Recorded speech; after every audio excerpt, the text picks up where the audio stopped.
अस्सलाम वालेकुम नाज़रीन, मैं हूं वसीम अली। आप देख रहे हैं चैनल न्यूज़ पॉइंट। नाज़रीन, तलाल चौधरी ने शाहज़ेब खानज़ादा के प्रोग्राम के अंदर एक बहुत बड़ा इल्ज़ाम लगाया साबिक़ चीफ जस्टिस साकिब निसार के ऊपर कि उन्होंने कैसे तौहीन अदालत का जब केस चल रहा था तो उन्होंने तलाल चौधरी के ऊपर प्रेशर डाला कि आपने मरियम नवाज़ और नवाज शरीफ के खिलाफ बयान देना है। इस न्यूज़ पर आते हैं, लेकिन उससे पहले आपके साथ शेयर करते हैं दो न्यूज़, और वो ये हैं, एक तो ARY के जो न्यूज़ एंकर थे अरशद शरीफ, उन्हें ARY ने अपने चैनल से आउट कर दिया है। क्यों आउट किया ये भी आपको बताते हैं, और उससे पहले आपको जो मेन न्यूज़ है वो बताते चलें कि तहरीक इंसाफ के जो चेयरमैन इमरान खान जब कल इस्लामाबाद हाई कोर्ट से वापस आए तो उन्होंने ISF के स्टूडेंट्स से जो है वो ख़िताब किया। उस खिताब के अंदर उन्होंने कुछ चीज़ें कही जो आपके सामने मैं रखना चाहूँगा। उसमें एक तो उन्होंने ये कहा कि पाकिस्तान में 75 सालों के अंदर पहली बार जो है वो ये मौका मिला है कि हम इस मुल्क को आज़ाद करें।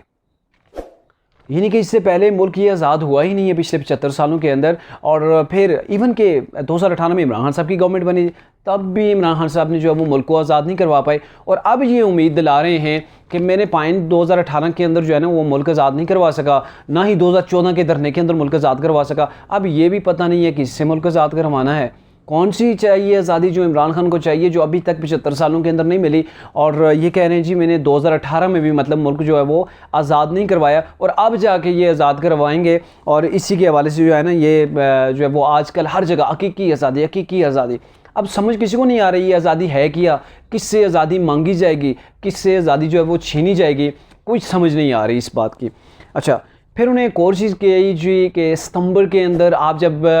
यूनिवर्सिटियों के अंदर जाएंगे वहाँ पर आपने जाके तबलीग करनी है। वाह वाह वाह, खान साहब ने क्या कह दिया जी कि वहाँ पे आपने जाके तबलीग करनी है। और ये हर जगह जहाँ भी देखते हैं इमरान खान साहब वहाँ पे इस्लामी टच ले आते हैं। यानी कि आपने जाके तबलीग करनी है कि अगर आपने इमरान खान को वोट नहीं दिया ना तो आपको फरिश्तों ने बड़ा कुटना है, फरिश्तों ने आपको माफ़ नहीं करना, उधर जाके उन्होंने डंडा फेर देना है। अरे भाई, हर जगह कोई जगह तो ऐसी छोड़ें कि आप अपनी पॉलिटिक्स के अंदर इस्लामी टच ले आते हैं, और एक जगह नहीं लाते, आप बार बार रोज़ाना की बुनियादों के ऊपर हर जगह इस्लामी टच लाते हैं। आप जो ये वर्ड है तबलीग, तबलीग ये लफ्ज़ जो है वो इस्लाम के साथ ख़ास है। आप अपनी पॉलिटिकल कैंपेन के अंदर आप इसे तबलीग नहीं कह सकते हैं। आप ये कह सकते थे कि आपने यूनिवर्सिटियों के अंदर जब वापस जाना है आप वहाँ पर कैंपेन करनी है, आपने तहरीक इंसाफ के लिए आपने वहाँ पे लॉबिंग करनी है, ये वर्ड यूज़ हो सकते थे। लेकिन नहीं, आपने इस्लामी टच देना है, क्योंकि आपको बताया गया है कि इस्लामी टच से जो है ना वो कौम बड़ी मुतासर होती है। तो इमरान खान को पता नहीं ये कौन ये बता रहा है कि कौम जो है वो ज़्यादा मुतासर होती है इनके इस्लामी टच से, तो ये हर जगह टच जो है वो इन्होंने दिया होता है। इसके बाद खान साहब ये कहते हैं कि इस मुल्क के अंदर मैं चाहता हूँ कि वो कानून हो जो छोटे बड़े, अमीर गरीब, ताकतवर और कमज़ोर सबके लिए एक हो। वाह वाह वाह। खान साहब कल ही इस्लामाबाद हाई कोर्ट से आए हैं और तौहीन अदालत का इनके ऊपर मुकदमा था,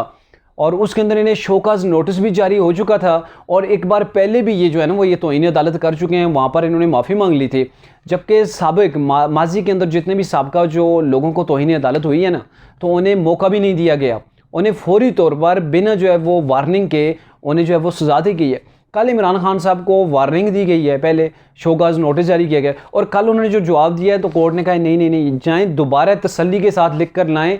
मुतमईन होकर लिखें और सोच समझ कर लिखें, क्योंकि पहले भी 3 को तौहीन अदालत हो चुकी है। तो इतनी ज़्यादा रिलीफ तो मेरे ख्याल में आज तक पाकिस्तान के अंदर किसी को भी नहीं मिली हो कि आपको ऐसे अदालत जो है वो बड़ी बारीकी के अंदर समझाए कि भाई नहीं, ऐसे अगर आपने किया तो फंस सकते हैं, जाएं दोबारा से लिख के लाएं। यानी कि एक स्टूडेंट आता है, वो क्वेश्चन उसे पेपर दिया जाता है, वो आंसर शीट के ऊपर सारे आंसर लिख के लाता है और टीचर को जो है वो जाके दिखाता है, तो टीचर कहते हैं नहीं नहीं जाओ तसल्ली के साथ दोबारा लिख के आओ। तो जाहिर है फिर तो उसे भी पता ना कहीं तो मैंने गलती कर ही दी है, इसे दोबारा उसे मौका दिया गया, उन्हें 7 दिन का, क्या आपने 7 दिन बाद दोबारा आना है। और कोई आम पाकिस्तानी अगर चला जाए उसके साथ ऐसा हो तो मुझे नहीं लगता कि उसे कभी ऐसा जो है वो मौका मिलेगा। तो ये इस जो गरीब अमीर छोटे बड़े का जो कानून है ना पाकिस्तान के अंदर, उससे इमरान खान ने सबसे ज़्यादा फ़ायदा उठाया, इन्होंने अपनी ताकत का इस्तेमाल किया है। अच्छा, अब आते हैं वो अरशद शरीफ का जो मामला है। अरशद शरीफ को कल ARY ने जो है वो अपने चैनल से निकाल दिया है। मेरे ख्याल में जो अरशद शरीफ है उन्होंने तकरीबन 8 साल सर्व किए हैं अपने ARY न्यूज़ के ऊपर, और वहाँ पर जो बताया गया है, जो जिस बिना के ऊपर उन्होंने जो चैनल से निकाला गया है, तो वो बताया गया कि इन्होंने सोशल मीडिया के ऊपर एक पोस्ट की है, और उस पोस्ट की वजह से, क्योंकि वो इनके रूल ऑफ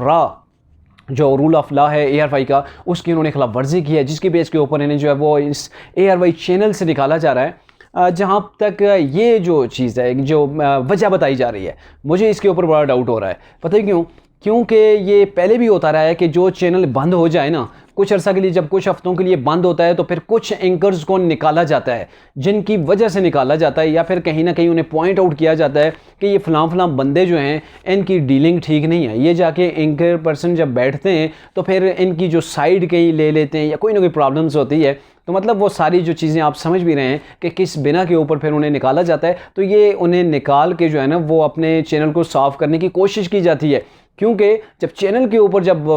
कड़ा वक्त आता है ना, तो कुर्बानी के बकरे यही लोग बनते हैं, जो ये एंकर्स होते हैं, इन्हें ही कुर्बानी का जो वो बकरा बनाया जाता है। अब आते हैं मेन न्यूज़ की तरफ कि साकिब निसार अपनी जब वो सर्विस भी कर रहे थे तब भी बड़े कंट्रोवर्शियल रहे हैं वो, और अब जब वो साबिक चीफ जस्टिस हो चुके हैं उसके बाद भी वो मीडिया की नज़रों के अंदर रहते हैं, क्योंकि उनके ऊपर मुख्तलिफ़ किस्म के एलिगेशंस होते हैं। और आज रात को तलाल चौधरी ने शासिब खानज़ादा के प्रोग्राम के अंदर बड़े वाज़ेह अंदाज के अंदर उन्होंने इल्ज़ाम लगाया कि साबिक चीफ जस्टिस साकिब निसार ने उस वक़्त जब तलाल चौधरी के ऊपर तौहीन अदालत का केस जारी था और इंट्रा कोर्ट पिटीशन उन्होंने दायर कर रखी थी, तो वो पिटीशन जो है वो सुन रहे थे वो साबिक चीफ जस्टिस साकिब निसार। और इन्होंने कहा कि एक रोज़ पहले मुझे ये एक बड़ी शख्सियत, पाकिस्तान की बड़ी शख्सियत के ज़रिए मुझे पैगाम भेजा गया, कि इनडायरेक्टली पैगाम भेजा गया कि तलाल चौधरी को बता दो कि उसने नवाज़ शरीफ और मरीम नवाज़ के ख़िलाफ़ बयान देना है, अगर बयान देगा तो उसकी सज़ा जो है वो कम हो जाएगी।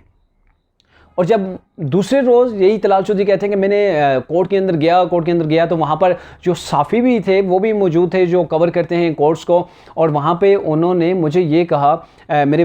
वकील ने जब ये बात की कि हम जो है वो सज़ा के मुआफ़ी के लिए आए हैं कि मुआफ़ कर दिया जाए हमारे मौकिल को, तो उन्होंने कहा जी आप मुआफ़ी की बात करते हैं, मैं तो चाहता हूँ इसी सज़ा को बढ़ा दूँ। तो उन्होंने कहा जी हम तो ये पिटीशन लेके आए, दरख्वास्त लेके आए, आप हमें मुआफ़ कर दें, आप कह रहे हैं कि सज़ा को बढ़ा दूँ, ये कैसे हो सकता है? तो उसके ऊपर साबिक चीफ जस्टिस साकिब निसार ने ये कहा कि मैं चाहता हूं कि अभी मेरा दिल कर रहा है कि मैं यहां से उठूं, अंदर जाऊं, दोबारा से आऊं और तौहीन अदालत का एक और बार तौहीन अदालत का इनके ऊपर लगाऊं और सो मोटू ले लूं, यानी कि 100 मोटू ले लूं, और फिर जो है वो इन्हें फौरी तौर पर जेल भी भेजूं। यानी कि इन्होंने मेरी बात नहीं सुनी है। तो ये जो एलिगेशन लगाया गया है जो साबिक चीफ जस्टिस साकिब निसार हैं, तो फौरी तौर पर उन्हें मीडिया के ऊपर लेने की भी कोशिश की गई उसी प्रोग्राम के अंदर, लेकिन वो नहीं आए। उन्होंने ये कहा कि ये मौक़िफ़ टोटली कुल्ली तौर पर तलाल चौधरी ने उनको ऊपर जो है वो इल्ज़ाम तराशी की है, जबकि तलाल चौधरी ये कह रहे हैं कि मेरे पास पूरे एविडेंस हैं,